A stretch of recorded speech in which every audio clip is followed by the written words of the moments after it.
2020 is going to end as one of the most forgettable years in recent memory. The Chinese virus, which has affected every single part of the planet, and Turkish belligerents in the Middle East have dominated this year. Yet, there are six big leaders who have ensured that the world doesn't slip into outright anarchy. Number 1.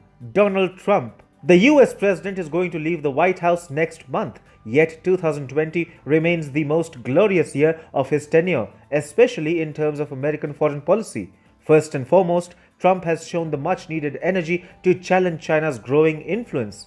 Since last year, Trump was fighting a tariffs war against China. But things escalated further after the Chinese government's epidemiological misadventures caused a huge rift between Washington and Beijing. From bringing down Chinese tech giants to restricting the American stock market for Chinese companies and generally decoupling the American economy from the paper dragon, Trump has ransacked the Chinese economy. On the military front, the US military is undermining China in key regions, the South China Sea and the East China Sea. On the diplomatic and strategic front, Trump has taken American relations in the Indo-Pacific to a whole new level. The Quad, comprising India, the US, Australia and Japan, is at the verge of getting formalized owing to Trump's efforts. The US-South Korea relationship too is peaking due to Trump's anti-China activism. Also, Trump has made Taiwan more confident about its independence and sovereignty. He has also started pushing Tibet's right of self-determination, apart from taking up the issue of human rights violations in China-occupied Xinjiang. Even outside the Indo-Pacific, Trump has stabilized the world. He has brokered a series of peace agreements between Israel and Arab nations called the Abraham Accords. The Middle East is fast moving towards peace wholly due to Trump's efforts. Number 2. Narendra Modi. If someone comes close to Trump in fighting China, it has to be India's Prime Minister Narendra Damodar Das Modi. India remains the only country that has gone as far as exchanging physical blows with Xi Jinping's belligerent PLA, and the Indian army also managed to inflict heavy casualties upon the PLA. Prime Minister Modi himself remains committed to the cause of devastating the Chinese economy. Under PM Modi's watch, the Indian economy is getting fully decoupled from China. While military tensions between India and China are showing no signs of dying down, the Modi government keeps restricting from China. Also, it is Prime Minister Modi who really started the global tech wars against China by banning hundreds of Chinese apps. On the diplomatic and strategic front, Prime Minister Modi has been at the forefront of the Indo-Pacific vision to contain China.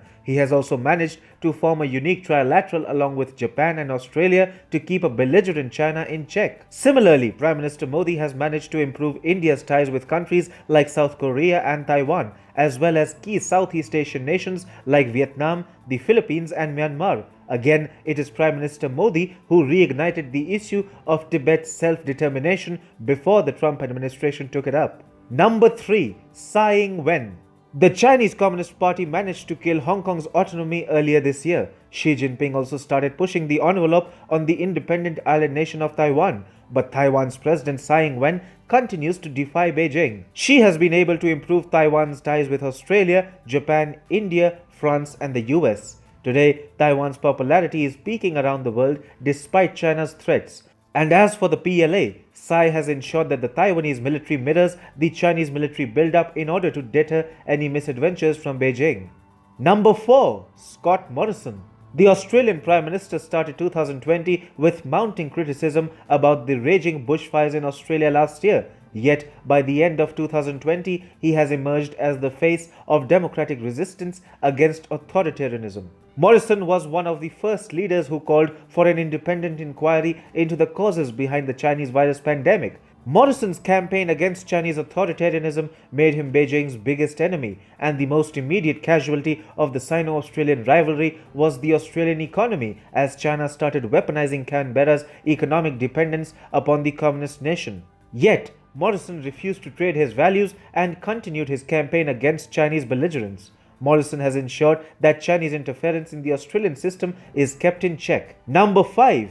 Shinzo Abe. Japan's former Prime Minister Shinzo Abe remains an icon in Japanese politics. For years, Abe has represented a sense of stability following years of chaos in the Japanese political system. This year, he had to resign because of health reasons, but the former Japanese Prime Minister has emerged as a statesman who did not keep his countrymen and Japan's allies in the dark. Abe knew when to resign even though everyone wanted him to stay, and he also did not fall prey to the tendency of tall leaders hiding their diseases. Abe's maturity and statesmanship has ensured a smooth transition in Japan, and now Abe's successor, Yoshihide Suga, is taking his legacy forward. Abe's efforts to decouple the Japanese economy from China and to move Tokyo away from the post-war pacifism to the lurking Chinese military strength still forms the centerpiece of Japanese foreign policy. In fact, Japan's historic resurgence under Abe and now Suga has come as a bolt from the blue for China because the Chinese economy is getting overshadowed and Tokyo's military preparedness is also setting a precedent on how to handle the China threat. Number 6. Emmanuel Macron. When 2020 started, Macron was an icon for left liberals around the world. Now, as the year comes to an end, right-wingers love the French president and left liberals detest him. Macron continues to impress. He has grown into a statesman through several phases. First, he shocked China by befriending India, Japan, Australia and Taiwan in the Indo-Pacific. Then he contained Hezbollah in Lebanon. To follow up his bold maneuvers in the Indo-Pacific, Macron decided to take on the Turkey threat. Turkish president was bullying EU nations like Cyprus and Greece when Macron decided to send in the French military and take on Ankara. But Macron really came to the forefront when he decided to crack down on radical Islamism following the beheading of a history teacher. Suddenly, Macron became an enemy of the leftist media, but nevertheless, he has emerged as the tallest European leader. With Merkel heading towards political retirement, it seems it is Macron who will decide Europe's future policies from here on. 2020 was a forgettable year, yet 6 impressive leaders have ensured that the future doesn't remain just as bleak.